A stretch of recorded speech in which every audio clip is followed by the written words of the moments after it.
Merhaba kıymetli seyircilerim, mutfağıma hoş geldiniz. Sizler için şöyle güzel lokmalık, içinde de minik minik kaşar peynirli olan poğaçalar hazırlayacağım. Elimden geldiğince güzel bir tarif olacak. Kaşar peyniri olur, beyaz peynir olur ya da yöresel peynirler olur.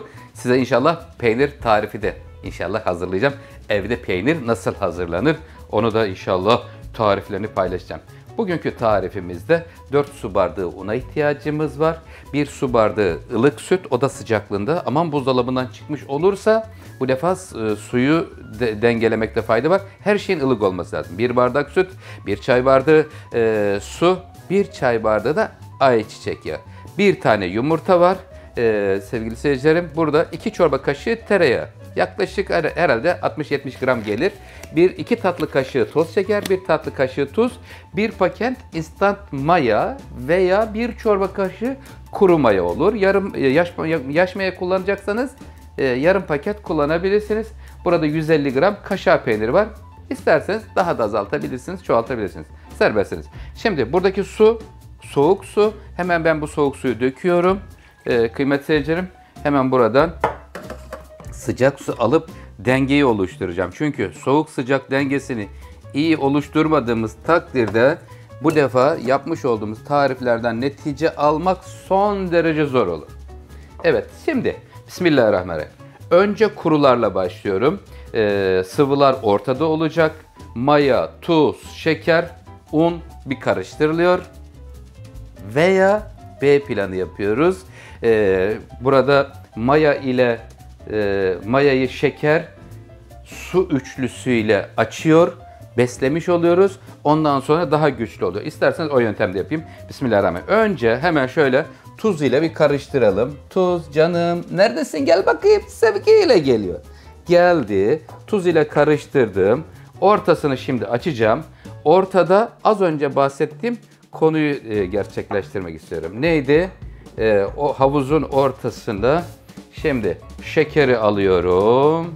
Şeker, maya ve ılık su. Burada güzel karıştırıyorum. Harekete geçmiş oluyor. Ondan sonra diğer malzemeleri döküyorum.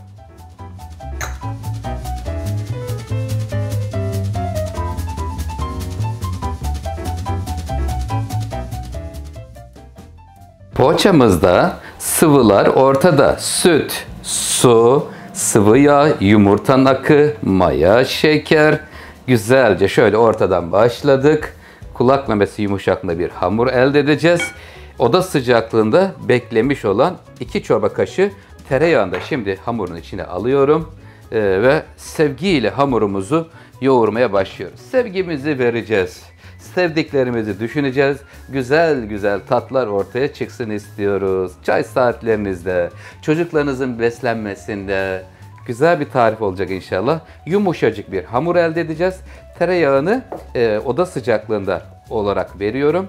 Eritilmiş tereyağı olarak vermiyorum kıymetli seyircilerim. Bu önemlidir. Buradaki en önemli püf noktası yumuşak bir hamur olması. Bir de her şeyin ılık ya da bir tık sıcak. Çünkü mevsime göre çok değişkenlik gösterir. Özellikle kış ayı geldiğinde hamur işlerini ılık ortamda bekletmek önemlidir sevgili seyirciler. Şimdi hamurumuzu güzelce yoğuracağım.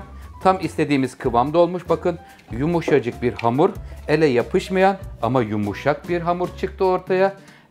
Ölçülerimizde inşallah açıklamalar kısmına yazacağım. Sizler de kanalıma abone olup bana destek oluyorsunuz. Çok teşekkür ediyorum. Dostlarınızla paylaşırsanız beni çok mutlu edersiniz. Evet, şimdi hamurumuzun kıvamı ortaya çıktı. Kulak memesi yumuşaklığında bakın tereyağı da aralarda geziniyor bak. Minik minik parçalar dolaşıyor. Şimdi güzel sevgiyle hamurumuzu yoğuracağız.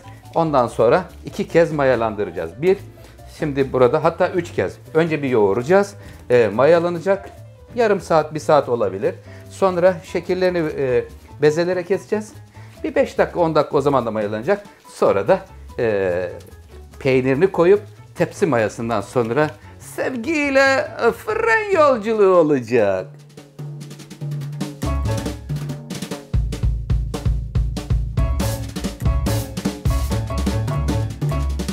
Evet, hamurumuzun kıvamı ortaya çıktı. Yumuşacık, bakın görüyor musunuz sevgili seyirciler? Pürüzsüz bir hamur. Pırıl pırıl bir hamur.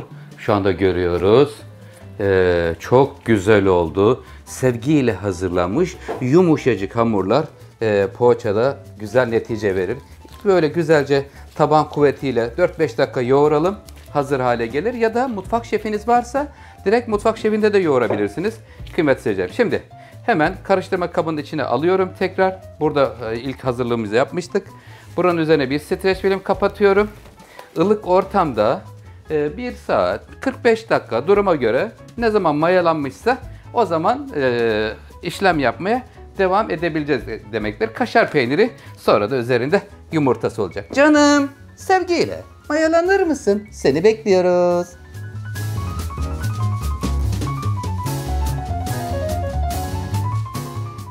Evet, hamurumuz hazır. Üzerini örtüyle kapatalım. Güzelce kapatılmış olsun. Mayalanması, tamamlanması için. Bakalım şimdi kontrol edelim. Durum nedir? Geliyor. Bastıralım şöyle. Görüyorsunuz. Yumuşacık. Bakın, görüyor musunuz? Pamuk gibi adeta olmuş bir hamur. Evet, çok fazla yükselmedi ama önemli olan yumuşacık olması.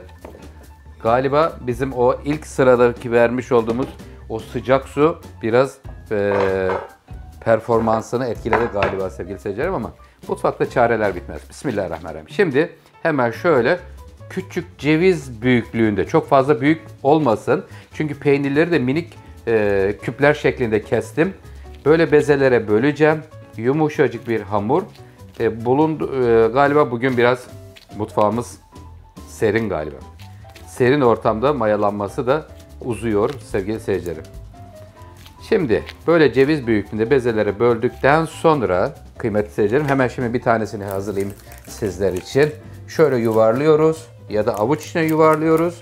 Yuvarladıktan sonra buranın içine getirip bir tane kaşar peyniri bastırıyorum bak. Bir tane kaşar peyniri bastırdıktan sonra parmak uçları ile şöylece kapatıyoruz. Buradaki önemli olan güzel kaynaşsın, peynir erimesin. Ters çeviriyoruz ve yuvarlıyoruz.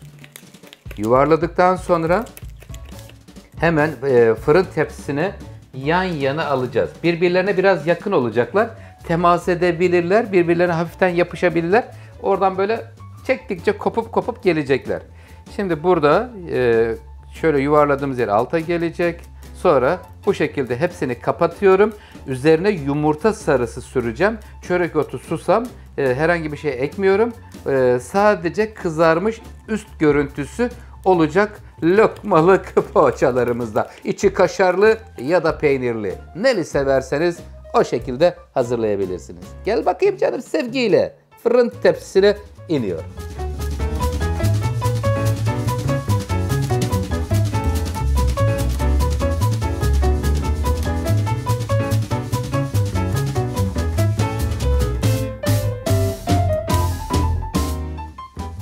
Lokmalıklarımız fırına gitmeye hazır hale geldi. 10 dakika tepsi mayası da tamamlanmış oldu. Üzerine yumurta sarısı, zeytinyağı ile buluşturup sürdüm. Yumuşacık bir hamur, pamuk gibi adeta. Toplam 42 adet çıktı. Vermiş olduğumuz ölçüden 4 su bardağı un ile hazırladık kıymetli seyircilerim. Böyle tek seferde ya da 2 lokmada gidiyor lezzet yolculuğuna. Gidiyor şimdi fırına gidiyor. Fırında 180 derecelik ısıtılmış fırında hemen saatime bakıyorum. Kaç dakikada pişiyor? Fırından çıktıktan sonra sizlerle hemen paylaşıyorum süreyi. Kıymetli seyircilerim, çay suyunu koyabilirsiniz. Güzel lezzetler, her şey sizler için. Burada.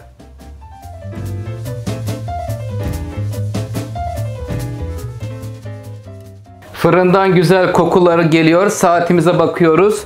25 dakika oldu. 180 derecelik alt üst pişirme ayarında lokmalık poğaçalarımız çıkıyor. Şu güzelliğe bakın. Kaşar peynirleriyle birlikte sevgiyle pişmişler. Oo, çok da güzel olmuş böyle. Lokmalık 42 adet çıktı.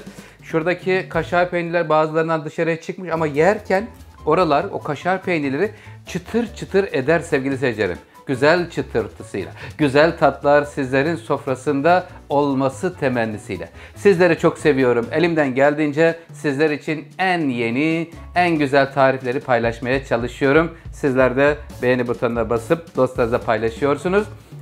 Resmi web sitemden de takip edebilirsiniz. chef-oktoyusta.com'dan en yeni tariflere ulaşabilirsiniz. Hoşça kalın, sağlıklı kalın. Allah'a ısmarladık.